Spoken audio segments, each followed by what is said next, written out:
Hi guys, I'm John from Creative Tap, and in today's video we're going to be talking about representation in media. So, what is representation in media? Basically, media products, be that a film, magazine, newspaper, any media product, has the ability to represent in a negative or positive way many different aspects of society.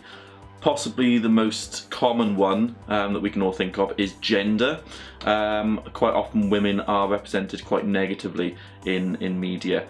You only have to think back as far as the early Fairy liquid adverts, which is, if you're American, that's just like dishwashing soap. It was always sold with a woman in the kitchen, which is quite a negative thing.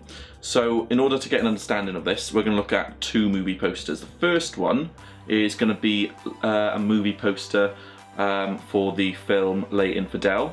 That's a French film, I haven't actually seen it, but looking at the movie poster, we can see a successful man. He's in a shirt, he's got, good hair, he's got his tie kind of undone. He looks really successful, just from his costume, from costume codes and stuff like that. Then we can see there's a woman in there, but the only bit of the woman we can see is her legs, which are up in the air. Now that represents females quite negatively. I'm guessing from the poster, because I haven't actually seen the film, I'm guessing from the poster she's like a sort of secretary, kind of receptionist kind of woman, and he's the kind of successful businessman. Given the fact that the only bit we can see of her is her legs up in the air, quite a negative representation of gender there. Shows women to be in the workplace, shows them to be easy, and men to have a lot more power, which again, negative thing. Another poster we're going to look at is Aliens, the poster for Aliens from 1986, I think, if I've got my facts right. I think I have, yeah.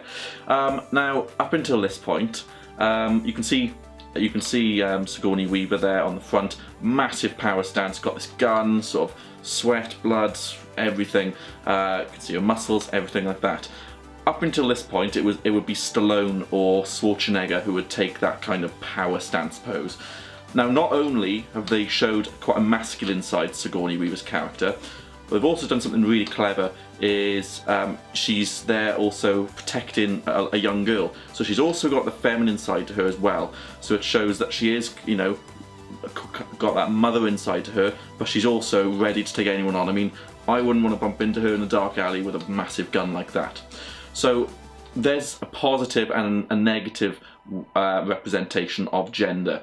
Now, quite often in horror films, and just another way of looking at gender, it's quite often the woman who is the first to go and always the damsel in distress. If you look at loads of horror movie posters, they quite often feature a woman always scared, that blonde sort of damsel in distress kind of stereotype. So there is still a lot of negative representation of gender within the media industry. So the next aspect we're going to look at in representation is sexuality. Now, two movie posters we'll look at for this. The first is for a film called Not Another Gay Movie. That poster is on your screen right now. So with this poster, this is a very negative representation of sexuality, purely because absolutely every aspect of this is over-exaggerated. It represents the homosexual community, and everything from their facial expressions to their costume. I mean, one guy's got his trousers around his ankles. Everything from costume, colours, facial expression, absolutely everything about it is way over the top, and that almost it represents the homosexual community as these over-the-top kind of flamboyant people, where maybe some people might be like that, which is great, but not everyone. So that is quite a negative representation. Looking at the poster for Holding Trevor, this is literally just a movie poster which could be used for any romantic film. The only way we know it's a film about a homosexual couple is because of the title, Holding Trevor, and there's two guys on the front and they're sort of holding each other. That's the only reason we know it's a film about a gay couple. Other than that, it looks like a generic romantic film poster, and so there's nothing over-exaggerated, and it's representing homosexuals as just, your average couple, nothing over-exaggerated at all. So again, we've got a negative and positive representation. the final area of representation we're going to look at, and there is more, but the final aspect we're going to look at is ethnicity. Now, up until sort of the 90s,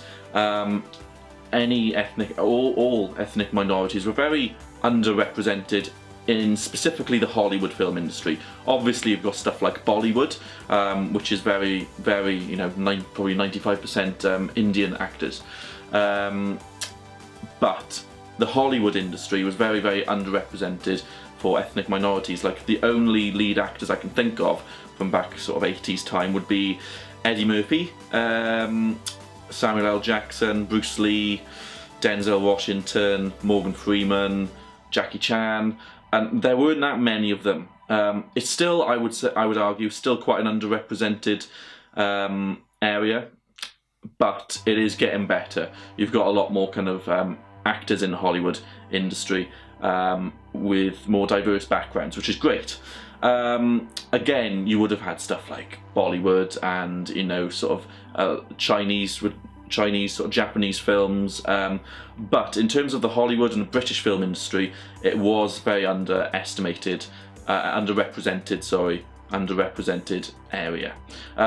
You did have people, like I said, like Denzel Washington, Eddie Murphy, who did have lead roles, but it wasn't often that an African American, Mexican actor, Chinese actor, it wouldn't be very often that they would have the lead roles. It would quite often be that they would be playing non-lead roles, and quite often they'd play characters like drug dealers and kind of the villains, which is quite a negative thing.